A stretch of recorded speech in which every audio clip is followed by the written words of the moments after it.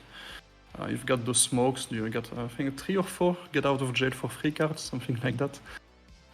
You get sonar, so that's the right toolkit to be in a cap, to be honest. If you're fine with the single torpedoes, that's the whole thing. If you can manage that, it's just more of it. If you cannot, that can get a bit annoying quite rapidly. But I really enjoy it. I really enjoy it a lot.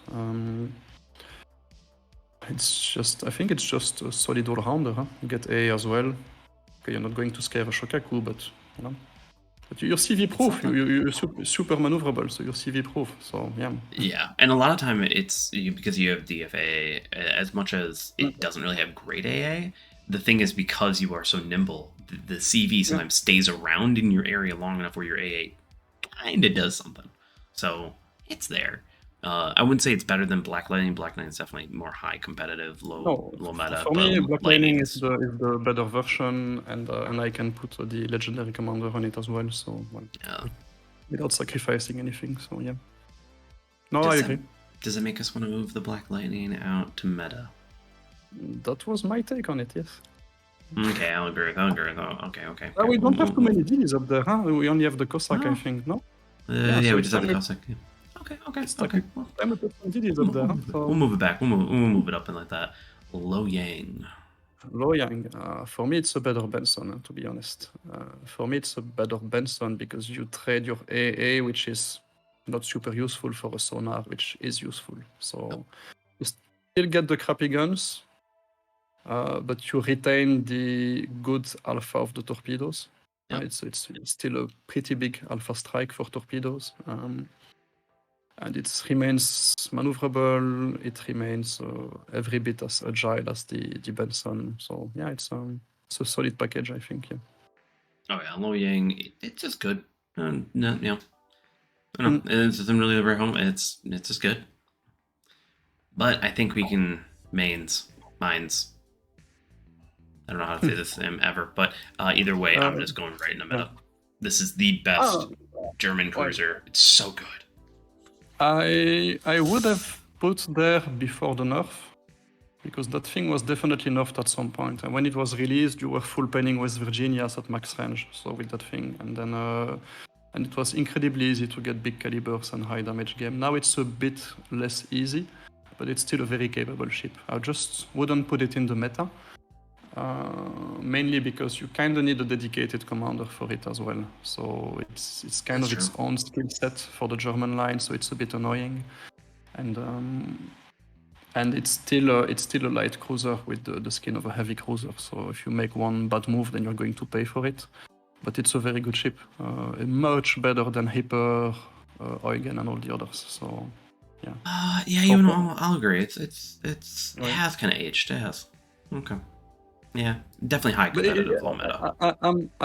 I'm pretty sure it was nerfed at some point, because when I look at my old footage of it, and I had quite a lot of old footage with it, it was incredibly powerful. It was just you just didn't need to aim, just fire at the ship and watch the damage. That was true. It used to be. Yeah, the accuracy, it's ridiculous on that thing. Yeah? I think it's the best vertical dispersion in the game, every single ship in the game. So it's just incredibly accurate as well. So yeah, it's a solid package. Yeah. Massachusetts. I'm gonna put this right in a niche because it's it's good guns, but secondary focused American BB. Sometimes it's gonna work, sometimes not. It's very easy to counter. If you sail auto secondaries, if you sail right into them, they will never hit you. If you sail parallel, then you're dead. But if you sail right into them, it's just yeah. The thing is, they brand it as a harder hitting North Carolina, which it is. It does hit a bit harder, but they compensate it by giving it a lower accuracy. So the DPM is exactly the same.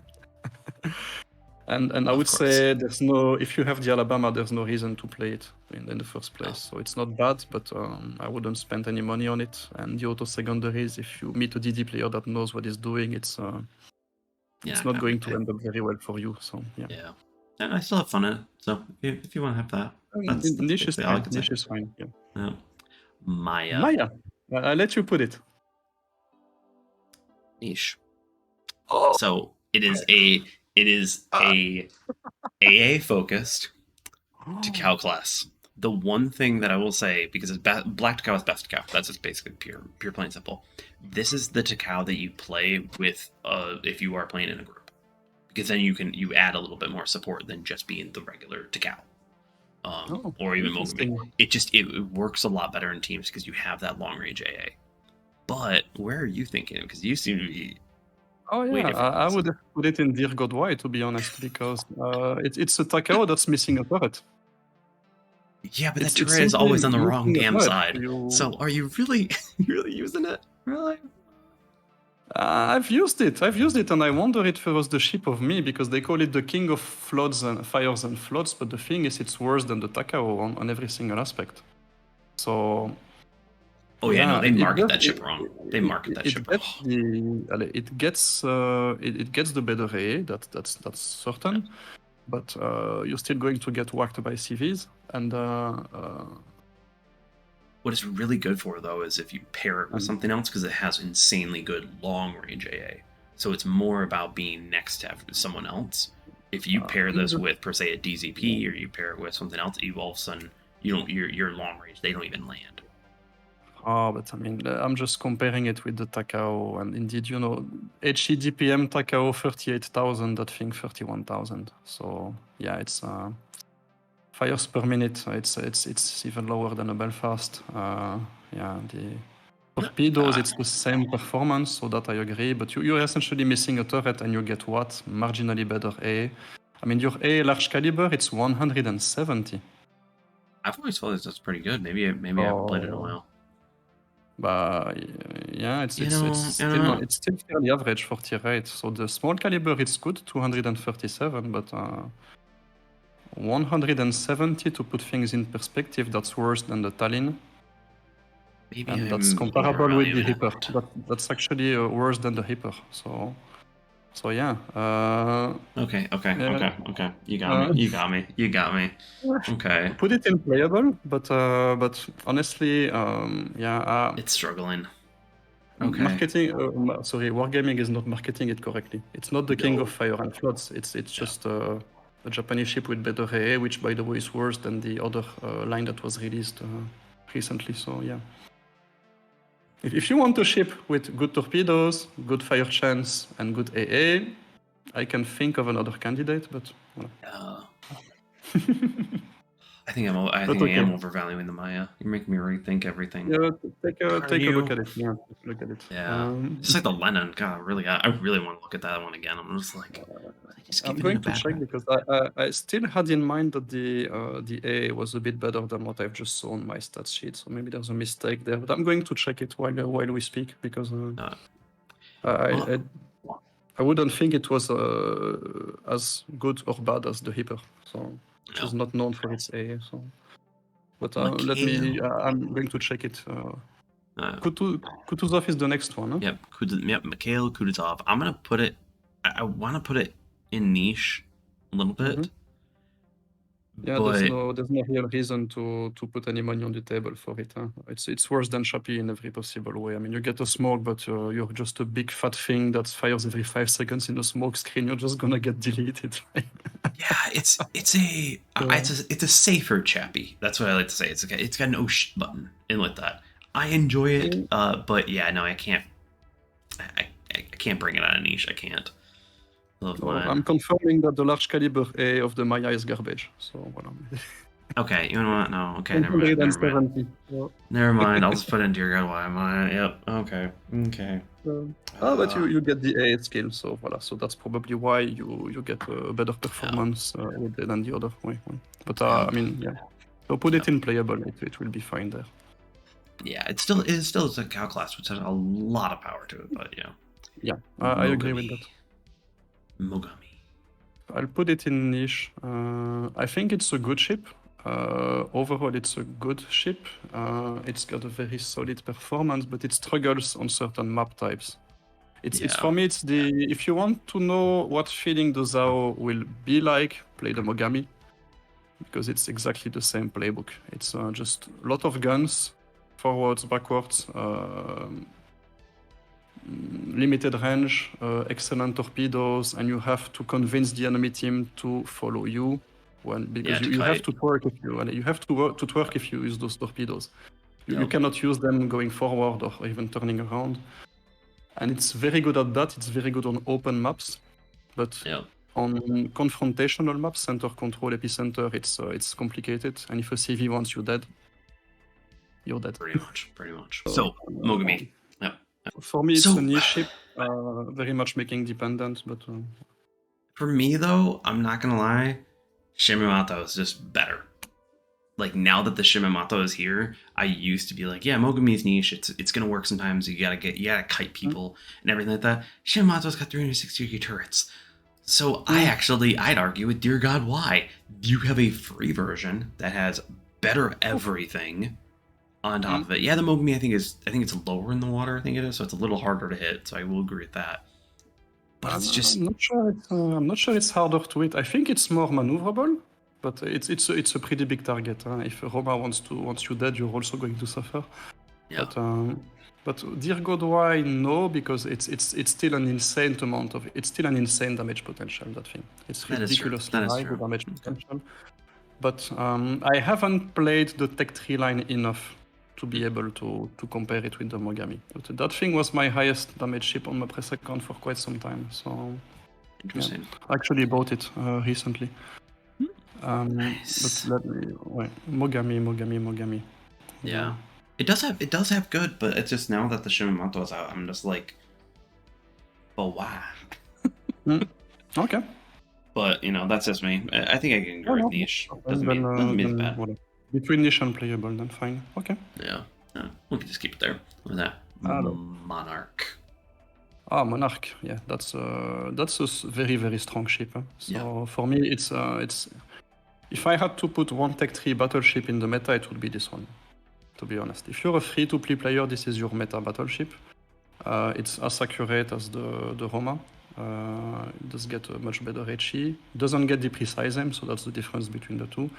But its protection is decent, maneuverability is decent, AA is excellent. It's just a very, very solid all-rounder. And it's for me, it's one of the most overlooked ships at tier 8. The only thing that sucks with it is the short-range performance, but that's why you have to keep your rapid reload for those engagements. So yeah, I will say though, a lot of people sleep on the AP. The AP of the entire HMS line at close range, that stuff chunks because it just got just enough pen that it almost always full pens at close range, and that just adds up. But I agree. The thing is, these are AP ships fundamentally, and you have to. The trick with the British line is to know on which ships you have to use HE. Yep. So if you have a Bismarck on the other side of the map, then you have to use HE. But if it's Vladivostok, use your AP and just trash it. It's the gimmick, is you have to know which targets you have to engage with, what kind of ammunition. So. Yep. I'd say high competitive. I love it, but it's just when you look at all of the ships above, it's hard to put it up there with it. But I agree, it is good. It would be the only free one actually. Only free one. Because I think all the other ones are pay to win. So. I'm gonna think about that in the back while we talk about the North Carolina. Okay. It's not the ship I dream of playing when I wake up in the morning. Let me put it this way. It doesn't do anything wrong, but it doesn't do anything exciting either. So, yeah. I'd say playable. It's just it's very forgettable. You're not gonna keep it. Niche, so, and if you want, you go for the Black North Carolina or something like or the Alabama. There's just so many other options. Wow. Ochakov. That's a tough one. Where would I put that thing? For me, it's interesting. It's an interesting ship. It's not a good ship. It's a decent ship because it's a maneuverable utilitarian Russian cruiser. But so it's what less sonar, smoke, and radar. Is that it? Yeah. Because Yeah, that's the holy trinity of DD fighting. And the maneuverability that goes with it, but what is letting it down, in my opinion, it's the 8 guns. Yep. The Because guns. when you have to slap a DD that's showing you a nice broadside, Chappie is going to be much better at executing this. It will be like trying to hit him with a nail gun. So that's my problem with it. So It is pea shooters. This thing is like, as much as it brings so much to the table, dear God, why? it's You can't kill anything with it. I think there are better nations and lines if you want that kind of. I mean, I don't see why you would be playing that thing in terms of Cleveland. Yeah, you get smokes, but I mean, okay. And I bought this I bought this instead of buying the Yukon, and I really should have just bought damn Yukon. So regret that. Oh. Yeah, no, it's a support cruiser when there's better DDs that bring the support there in the tier alone. Like, yeah, it's a bit weird. yeah. I mean, it's just Odin. Odin. Up there. I think it's one of the ships that suffered the most with the introduction of the Atlantico.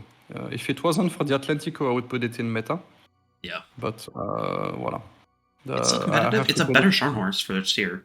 I do like it. It's a fun time. It's a better Scharnhorst, yes. It's a tier 8 Scharnhorst. So it executes brilliantly on that, but if you have 2 Atleticos on the enemy team, then you might regret some of your life choices. And then again, I think everyone below meta regrets their life choices if they run into 2 Atleticos, though. It's just, yeah. This is similar to, what was it? We put the Bismarck there. Lexington is perfectly fine with the Atlantico being on the enemy team, so it's just brilliant at catching fire and flooding. That's a CV. That's a CV. That's cheating.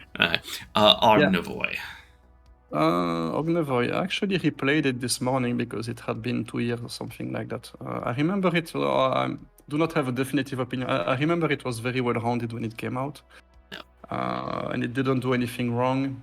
I think the next one in the line is the Real King. But it's not a bad ship. I mean, it's a good DD. It doesn't do anything wrong. So. Yeah, I put it in playable. It is a high playable. It's just good. It just doesn't do anything great either. It's got technically better guns than the Benson, but it's not saying much. But it's got 4 of them, so no, I agree. But keep on going because the Udaloy is fantastic. So yes, stick with it. Yep, same thing. We're going to talk about another one that I would say is just it's kind of in the awkward tier right before greatness. So Oland. I love the Oland, but it's a skill cannon. No smokes, and you have to be shooting all the time to be dealing some kind of damage. Because even if you manage to do it, you're not going to go very far. If they had given it better AA, it would have been interesting. But the thing is, it's not. Yeah, the torpedoes are excellent. You're firing them all the time, so that's good. So you're always busy with that thing. That's what I like about it. You're always doing something. So, but it's either you give it a better fire chance, so you have some kind of a tier 8 Haaland, or you give it better AA. But for the moment, it's very touchy and very complicated to play. I like it. I really like it. But yeah.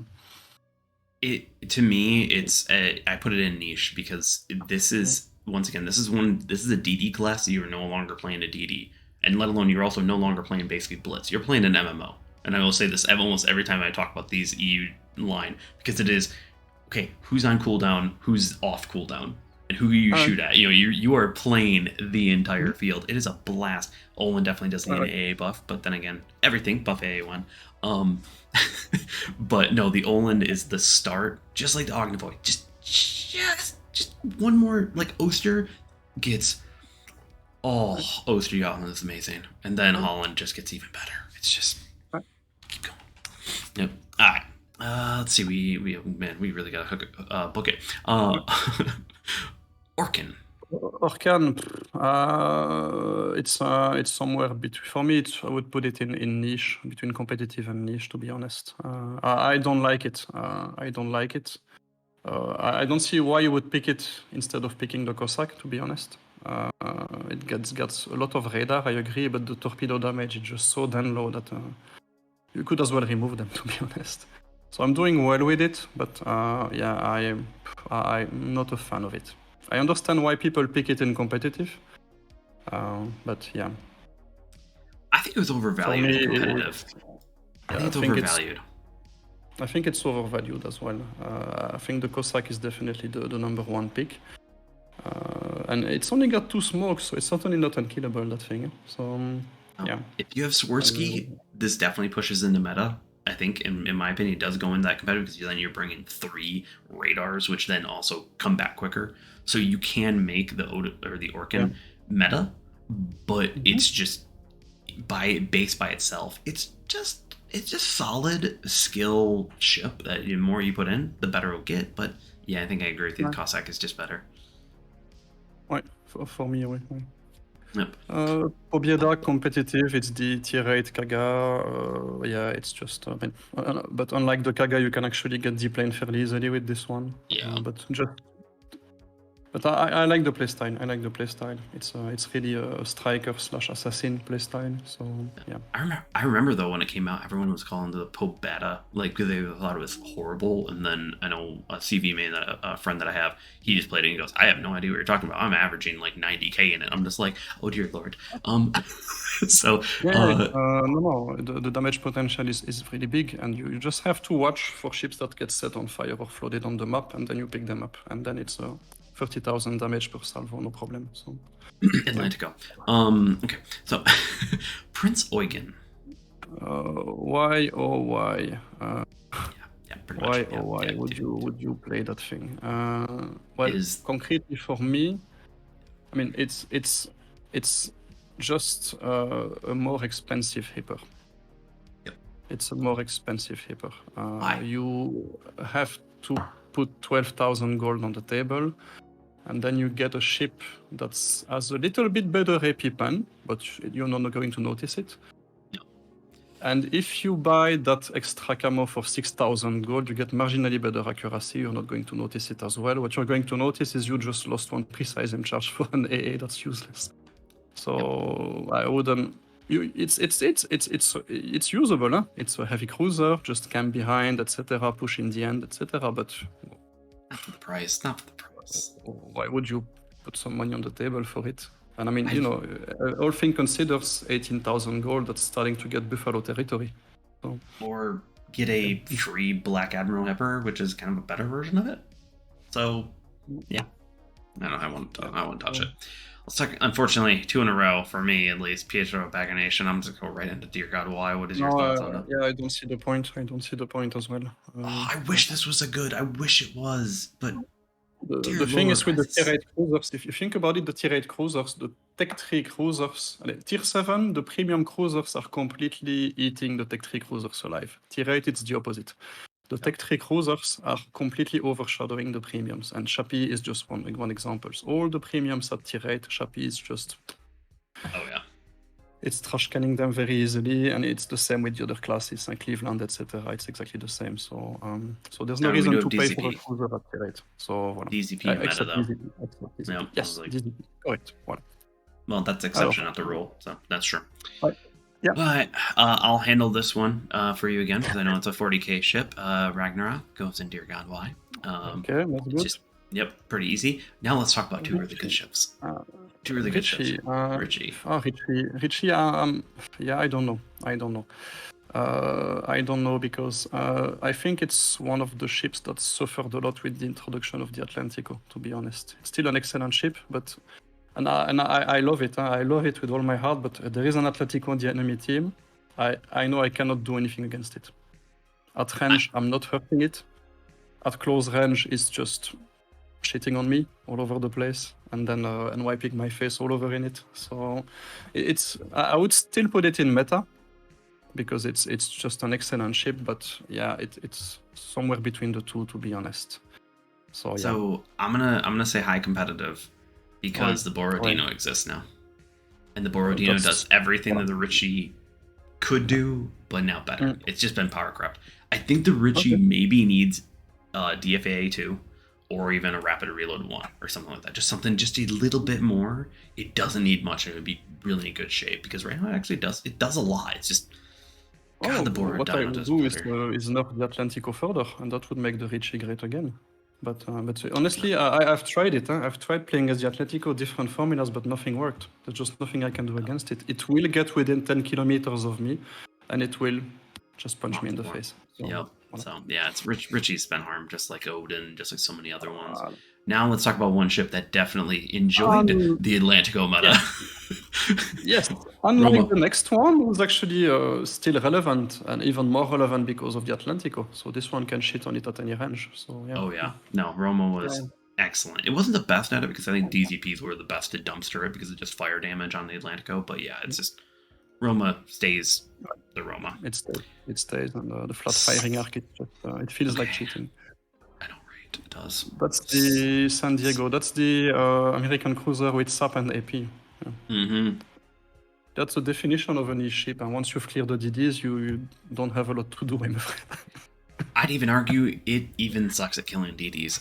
It really is not a good ship. It's just, especially because once again, I think earlier on you said that literally tier 8 is just full of battleships.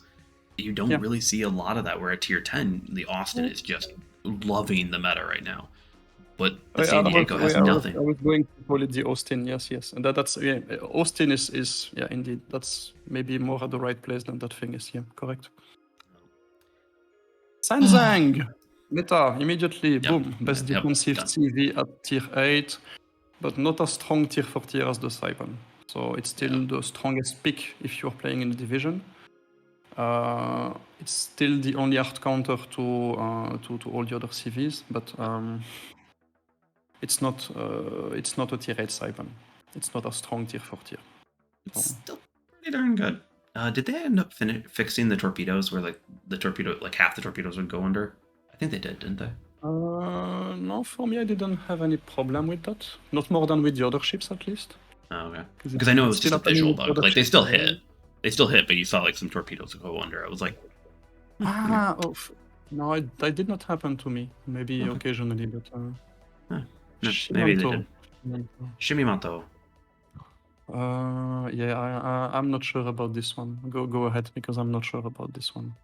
So I'm gonna go right into competitive, because this thing is basically you have the Petro or the 360 turrets straight on, or even better, because one of the turrets actually against the front turret is the one that doesn't go all the way around. You actually want to kite with this ship. You just basically always want to be kiting. You show a small silhouette, you have your torpedoes in your butt, and now you're backing up into a cap with a bunch of guns. This is just a better Mogami straight out to me. Interesting, because what I don't like about the line, I haven't played it too much. I've already spent a considerable amount on my channel on the heavy cruiser line, the Japanese heavy cruiser line, but what I don't like about it is it's just you don't have any precise aim or reload or anything, what the Mogami does have. So when you have to be super accurate at long range, that's a bit annoying. And those ships are also long range ships, by the way, so they're very good HE, very good range performance, but I'll give it a bit more time later on. In my current opinion, I would put it in niche, but I don't have enough experience to provide a definitive opinion on it. It seems like a very high skill cap, to be honest. Yeah, I like it. I think it's going to be a fine ship for a lot of people, but no. Ship Smasher. Well, maybe I'll just handle this one against for you. Oh, no, it's playable. It is playable. I was looking for that. It's playable. It does have, it's a unique skill. That's the only thing that really pulls it out. It's got like the 80-second crazy skill. So it's like, oh, okay, that's interesting. It's not like the other ones where it's kind of like, but why? And the next wave will probably have a button where you can actually create a black hole on the screen, and then the enemy ships will be thrown into it, and then or turns into pigs or chickens, or just like in World of Warcraft or whatever. So yeah. Let's get hot takes from DFA today. What's going to be coming next? The only Tech 3 ship in meta so far. Yes. It's still good, still relevant, hasn't been touched since the beginning, and it's still excellent. Fighters are a bit on the weak side, but the black one fixes that, and I think it's still one of the best nukers at tier 8. Yeah. And which, unlike the Sanzang, you can play alone. You're a bit more comfortable playing alone with that thing. So I'm probably not going to keep mine. I'm going to replace it with a Black Shokaku, because Black Shokaku in the shipyard for 30 steel, it's a steal. I mean, Go, people, buy that thing. Just buy it. You will thank me later. Even if you don't play CVs now, you will thank me later. I just haven't decided with which account I'm going to buy it. That's all. So Yeah, that's a hard one. Yeah, Well, no, Shikaku it's a high skill cap though. Like the entire Japanese line, you have a lot of things to manage, and if you can't manage that, it's a little rough. But you can do a lot with those ships. Siluwangi. Siliwangi. That's actually I'm almost into 6 digits average damage with that thing. Really? It's yeah. It's I mean, just some raw statistics with you. So the guns they're not great. You only get 4 of them. That's correct. Concealment is excellent, 6 kilometers. That's almost the best at tier 8. Maneuverability it's average. It's okay. Gun performance not very good, but you fire 10 deep water torpedoes for 44,000 damage. That's and they go at almost 9 kilometers. They go super fast. Yeah. It's yeah. That's if you compare it with the Kagero, it's a full 10,000 more damage per salvo. So it's just ridiculous. Yeah. It's actually the same burst damage as the Asashu, more or less. So if you can connect those torpedoes, so it's excellent as a pure torpedo DD, and you get utility as well. I think I don't remember the skill set on that thing, but yeah, it's sonar and fuel smoke. So you get sonar. I don't think it's really useful because with those guns you don't want to get too close. It's manageable, but it's not. It's not Japanese. You can get them on target and you can keep them on target. So that's one thing. But it's still 4 guns and not very big.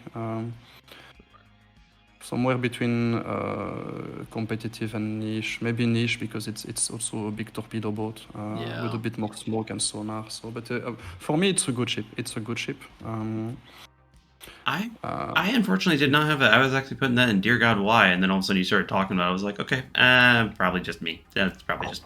I'm gonna ignore my notes and just. No. It's no. I mean, maybe I've been lucky. It's not like I haven't played a ton of battles with it, but the thing is, if you like YOLOing ships, this one has sonar, fuel smoke, and insanely huge torpedo alpha. Yeah.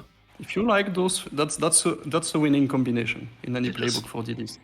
So, and unlike another one that we're going to review a bit later on, which has these elements as well, but is missing one key piece of the puzzle. So, yeah, I just maybe I'm just not looking at it right. So now that I hear that, I'll have to, once again retrying some stuff. You just need to put your torpedoes once on target per game, and you've got 40k. So, not bad, man. Let's talk about another torpedo boat. It's yeah, I think it's Takao is a good ship for me. Huh? It's a better protected Miyoko with a bit more range, and that's exactly what it is. It's quite survivable, and yeah, the guns it's quite okay. You get precise aim when you need it. Torpedoes, it's quite good as well. I mean, if you manage to catch a ship, then it's so you can handle a variety of situations except one, which is battleships. CVs. Oh, well, that too. I would say battleships too, because this thing is such a. If you go, you go stealth, huh? So voilà. But if you end up getting spotted, this thing is really super easy to hit. Yeah. I love the Takao. It's just I gotta say it's playable because it's such a large ship at this tier, and there's so many CVs. You could argue a niche. I can argue. I can see that. I would argue a niche for this one because it's still a big torpedo boat. Huh? So and it's excellent at that playstyle. It's just that the playstyle is useless when you're in center control or in epicenter. So voilà. Yeah, or you just get a CV and you can't stealth, and it's kind of just the dead in the water. Which is always the case, by the way, in confrontational maps. In wide open maps, then you can actually escape it somehow, but just don't go anywhere near the middle and you'll be fine. But the next one. I'm just gonna put a very playable. Yeah. It's a heavy cruiser. I don't wake up in the morning thinking let's play heavy cruiser. So yeah, and as much as like Black Talon technically is the exact same thing, it's got a niche for no good reason, and this one you get for free. But then again, why are you going down to get the Patro anyways? Why? It's playable. Yeah, it's playable. Trash can. Trash can. I haven't played it. I haven't played the Russian gunboat light yet, so I don't know. So since on it's paper, I'm not buff, seeing anything that's pulling me towards these ships on paper. So I love the Kiev. I love the Delny. I do. The trash can is, since the buffs, it's now playable, since now it doesn't have just horrible torpedo range, but it still doesn't have that good torpedo range. I think it's like 5-6 or something like that. So it's usable, but you don't. I think at Kiev you get 7 kilometers, it's definitely usable for those type of boats. So yeah, trash can. It's not trash can anymore, but definitely it's just above that. Tiger. I would. There you go. When I look at it on paper, I would always pick the other line, to be honest. So Yeah, that's Udal, my but guess. Udaloy is just so phenomenal. Right. So yeah, it makes sense. Udaloy, it's a very strong one, yes. The Tiger, the next one. That goes right into niche for me. It is such a unique ship. So unique. For me, I have a perfect record with it. 100% win rate, 100% MVP rate. Wow. I've also only played one battle with it. Of course. Oh my god. I remember playing it in the super test server, and I was constantly coming in bot games, wondering what I was doing in those games with it. It's just I don't see any reason to play it, to be honest, because sonar and radar, you have DDs that do that much better than it, and it cannot deal any damage. That thing. So that's the problem. So. I mean, you're talking about a battleship heavy meta, and that thing is AP only, short range, 4 guns. Yeah, I mean. For me, the Tiger, you pair it with something. So when this first came out on that server, I got 2 Clevelands right next to me, and basically during the entire game, I put BD on, everything like that, pimped it out, and basically you give Cleveland smoke, it ends up being OP. I would do that in a Belfast or even in a Cheshire, to be honest. So. No, I think it does bring a lot to the table, but it's a tough one. I'll agree with that. Tier pits. Dear God, why? Immediately, dear God, why? Oh, it's so aged. It's so aged. Why? Give it a buff, because it does have really cool camo. It's one of the first ships I tested in training room because I wanted to see if it was a Bismarck with torpedoes, and it's less accurate than the Bismarck. It hits less hard than the Bismarck, takes more damage than the Bismarck. It pays a very heavy price for the torpedoes, and you've got stuff like Odin, Brandenburg, and all the other at the tier. There's no reason to even buy that thing, to be honest. So because it's 12,000 or something like that. So it's so aged. It really needs a massive buff. And I don't even think it should be a secondary overload. I think it should just literally be like a bunch of different skills or something. I don't know. Bunch of buffs. Give it buffs all around. Well, I mean, and 5 kilometers torpedoes. It's long. Those are long gone. Nobody has that anymore. So no, it's gone the wayside. Okay, Tone. If I don't put this above niche, at least everyone's gonna riot. But the thing is, but Tone, it's a skill cannon. So you have to be good with Japanese cruisers, cruisers in general, Japanese cruisers in particular, and torpedo bombers, and manage the 3 all together. Yep. So for me, it's a good ship. And especially when you're in game modes when there is no CV, you get the scouting capability. You can trash DDs very easily. You just put 1 salvo into them and finish them with the torpedo bombers, and that's game over for the DDs. But it just takes a lot of skill and practice to do well.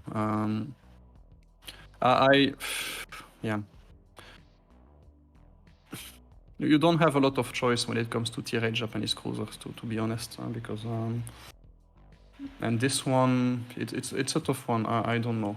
If you know what you're doing in the right game mode, it can be competitive. But for me, I'm going to put it in niche because I think it's a much better niche than the Ise. Yes. Because those squadrons are actually usable. The Ise, it's just dumb Japanese torpedo dive bombers, which are not dealing a lot of damage, not setting a lot of fires. But for competitive spotting them, because then you can get both sides. You get 2 of them, If you're in a tournament mode and you need a spotter, this is the one for you. But the problem is that torpedo bombers, they require you to be focused. And so that means you're dropping your map awareness, you're dropping everything that's happening, and you can actually get punished quite hard when you're doing those things, because torpedo bombers, you can divert your attention for 10-20 seconds with it. And that's kind of complicated with cruisers. So And that's 10-20 seconds you could be running right into some torps. Or not right into notice, some torpedoes, or having that Roma 10 kilometers behind, pressing those magic buttons, and then sending 2 salvos in your face. So yeah. And sending you right back to port. Peace. Sending you back to port. So Vanguard. I think it's a very good ship, Vanguard. It's a very good ship. Somewhere between competitive and meta, I would probably keep it in competitive because it doesn't do anything exciting for me. And it cannot bow tank as well. You kind of have to show a bit too much broadside to use the guns, but they're super accurate. Can hit your targets. It's very good at dealing damage. The sucker is just nimble. It is. It's I think it's the most nimble battleship in the at tier 8. So you have to. It's a super cruiser in my opinion. It's a battle cruiser. So I enjoy it. I love it. I agree with that, and it's super accurate. It's super comfortable at range. It's just that, if I had to compare it with the others there, they're either excellent at short to mid range, like the Black Bismarck, and even good at range, or just like the Roma, they can bow tank and then voila, wipe the floor with you. So yeah, it's something the Vanguard cannot do. So no. Oh, Vittorio Veneto. Yep. You get sat down. No? Oh yeah. For me, it's niche. It's the thing is that if you like in a heavy battleship meta, which tier 8 definitely is, it doesn't have the time to be. It's it could be competitive if there was more DDs, but because of the meta, it's just niche. Sometimes you're gonna have a fun game, sometimes you're not, but it's not bad. It's not a bad ship at all. Very useful. I agree with that, and that's my problem with anything bigger than DDs for the Italian lines. So, which leads us to the Italian DDs. Yep, the one that has the dang turret problem. This thing is where would you put this? Where would you? But the burst damage is on the low side, so it's not a super torpedo boat. It's decent. The gun performance, the range is not good, but the performance for me it's there. It can definitely hit targets and clear out a cap. And you've got the gimmick. I don't really like it. The acceleration thing, and then the fuse smoke, whatever that is. Why not? Smoke, I think it's decent. But I haven't had any problems with it with the rest of the line. It's also reasonably maneuverable, so it's good all around. But Yeah, for me, I put it in niche. It's not quite there. The tier 9 and tier 10, you start getting really good at the burst EPM, so you can burst down and really rip apart DDs. This one's just not quite there. Not quite, but it is still unique enough because you got a really unique playstyle. It is going to be fun. It is also at this time affected by the turret bug, so you have the problem with the torpedo being on the wrong side sometimes. So once that gets fixed, maybe competitive, but. Well, it's a good balance line. Voilà. It's a good balance line with a variation of the playstyle, a short-range subgun. So that's it's living proof that Wargaming is able to release a good balance line. It's not either completely underpowered or stupidly broken from the get-go. So it's we have to nurture this one. We have to be good to it. Yeah, definitely. Oh man.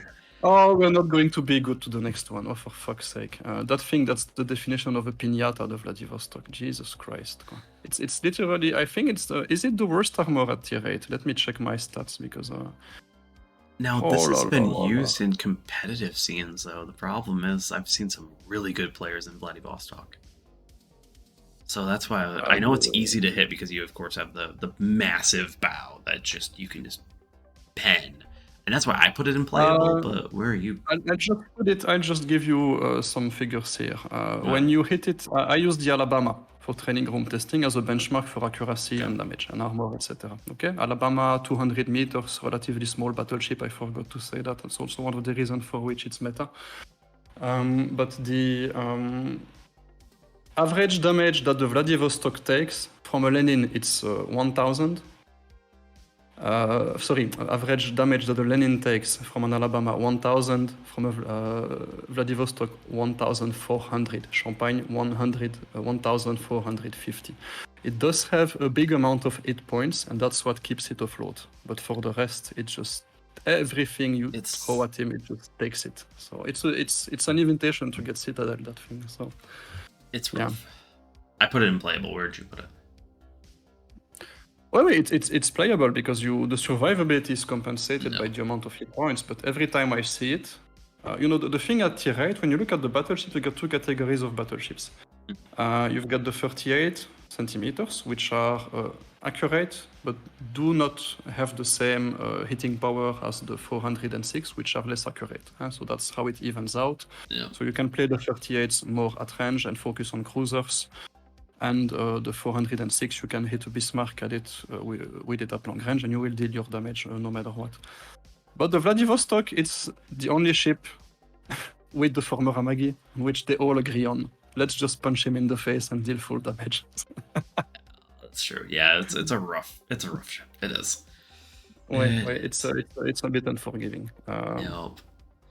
Kremlin's worth it, but Soyuz is Soyuz is something, isn't it? Though. Yeah. At least I like to. Test it in training rooms and see how much damage that thing gets, and then it's probably a lot. All right, Wichita. Wichita, where would you put that thing? It's okay. I would not put it on par with Cleveland. That's the starting point. I think it's inferior. It's a bit more maneuverable, but it's a lot less utilitarian, or not utilitarian at all.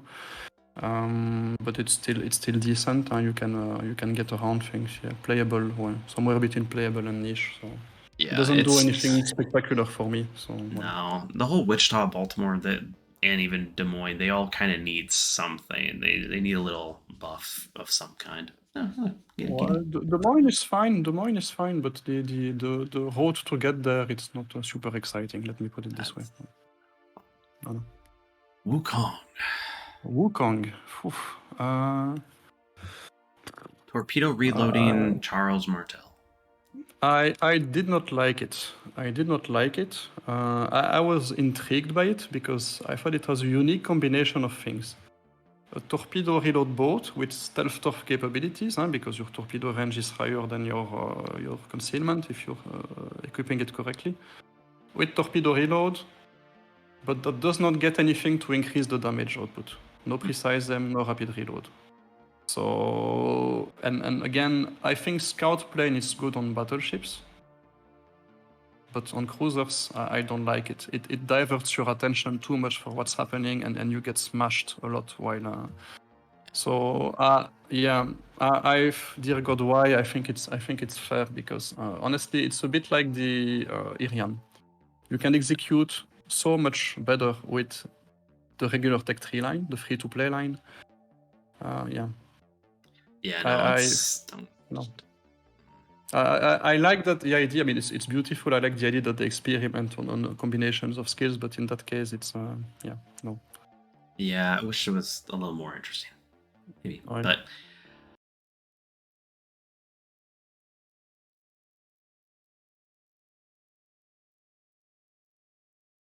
Oh dear lord. Okay, Z35, or actually Z23. Z23 are out of order, unfortunately, but Z23.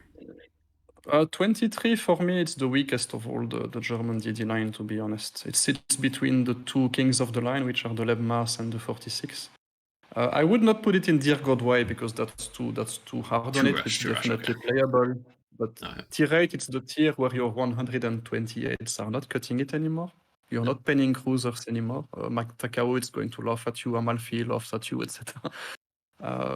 And you don't have any smoke. All the DDs you're facing, they have smoke. Many of them have sonar, etc. So they're actually equipped to kill you. And they smoke up, and there's nothing you can do. You have to disengage. So it's incredibly annoying to play, to be honest. Yeah, So it's yeah, it's keep it's going, keep also less. grinding, but I put in Dear God Why because like those 128s are painful for that tier. Not Yeah, my sentiment is that they're also less accurate than the previous and the next one. yeah. Maybe it's me, but I was not hitting as easily and engaging DDs as comfortably as with the others. For the rest, you're still a good DD. Yeah? You still have decent torpedoes. You still have. Let me check there, because the DPM it's actually quite decent on these things, if I'm not mistaken. Oh yeah, no, the torque DPM is oddly decent Yeah, on it's KMDDs. it's the same as the torpedo DPM. It's the same as the Kagero. It's 36,000. So you just deal less damage per wave, but you reload a lot faster. So concretely, it's capable as a DD, but it's just a bit too unforgiving. And That's if why a I put it in Benson Dear God. decides to smoke up at more than 4 kilometers away from you, then bye bye. So, and they all have Yeah, smokes. They basically all have smokes now. So I think it's one of the few DDs without smoke. So yeah, that's you're why I playing put it in Dear yeah, God Why, but barely buff, playable, barely. Yeah, buff barely one. playable. Why? Z35. For me, it's more of the same, except you lose your torpedoes. Because it's what is the torpedo range on that thing? Is like 5-6 kilometers, something like Yeah, that. that's why I was like, I'd almost go Dear God Why. Like Dear God, yeah, Z35 dear is God, no, in it reality. I seems completely forgot this existed, and then someone mentioned, and I was like, oh crap, I gotta add that. it seems we do not have a single good German DD at tier 8. They're all garbage. They are bad. Yes, They it's get not good. better. They get better, but they do. But no, They yeah, get better. They do. Stick to it. Stick to it. I promise you, the next two are absolutely amazing. The 46 is great. The 52 is great as well. Just put your head down, get to it, and remember, you are not playing the Gustav Julius Merker. yes, you are not doing that. Voilà. Though I It do can find it. always be worse. It I can do find always be it. worse. I do find it odd that actually, if you look at the Z46, right, for the tier 9, that the tier 9s are completely opposite. So, and then the tier 10s are opposite in their playstyle Yep. because Yep. the Felix is aggressive as all get out, and then the Elbing you kite, and then in the other line it's actually no you kite the first time, and then the Z52 you're all aggressive. It's You got the completely guns different. in front, and you actually have an incentive to punish people and actually jump straight at their throat. Yes. Nope. And the The Death last one, I Star. haven't played the line as well, to be honest. I saw Slai. that this one only has 6 guns. Yes. Yeah, last year my daughter was born, so anything that was published last year, I'm still catching up. So to be Gotcha. honest, I was busier changing diapers than playing ships. So Yeah, that is a life, and fun times, yeah. But Zeton, Yes, yes. unfortunately, I'm gonna temper your expectations. It's playable. Yeah. But It's the Dancing told me don't expect too much from this one. So yeah, yeah, he agrees but with me. I will say though the Prince Ruprecht, like realistically, you go Mackinson, fantastic. Prince Heinrich, yeah, it's okay. It works. And with that, Zeton, God, it's struggling at that tier, but it still kind of works. And then Prince Rupert and Schlieffen are just a blast. They are just stupid fun. So it's worth it. Just a little rough. Just gonna temper that right there. Yeah, tier 8 actually, yeah, it's funny because the German battleship line gets its peak at tier 8, which is the Bismarck, and then all the other lines, it's kind of their dip at tier 8. So yeah, well, Yep. it is what it is. So, Yep, it I is. think Well, we've done it. We've done it. we have. And I think, oh my God, only in 2 hours and 28. And 2 hours and 40 minutes. Yes. we're doing pretty good here. Oh my My God. gosh. We did it. That was fun. I enjoyed it. Let's wait until we hear the comments because I think we've just upset a number of people there. But We always do. But We always do. we But that's always the do. beauty We of Tier always Maker. do. That's the beauty of Tier Maker. And, Yep. I liked it. So thank you for the invite. Thank you for pushing me to revisit some of these things as well. Hey, thank you for joining. It was great. I've been needing to do a collab with you for a long time, and I was like, hey, well, he plays a lot of tier 8s. Then I looked at your videos, I was like, oh, he definitely plays a lot of tier 8s. Okay, yeah, this is perfect. Let's do this. I think we were. all tiers, all classes. So Yeah. Oh my gosh. everything. Thank you for joining us. And if you haven't, go check out DFA. Let us know in the comment section down below. And also, I'll have the list there so you can make your own, kind of plan it out and have some fun when we're doing this. Oh man, I think that's just about everything because it's been a long podcast and really early morning for me. Yeah. And getting later for you. It's time to go get the baby at the kindergarten. So yeah. I'll let you go. Thank you all for joining us. Once again, thank you, DFA, for joining this in the Tier 8 tier maker. Let us know everything in the comments section down below. Have a good one, everyone. Peace.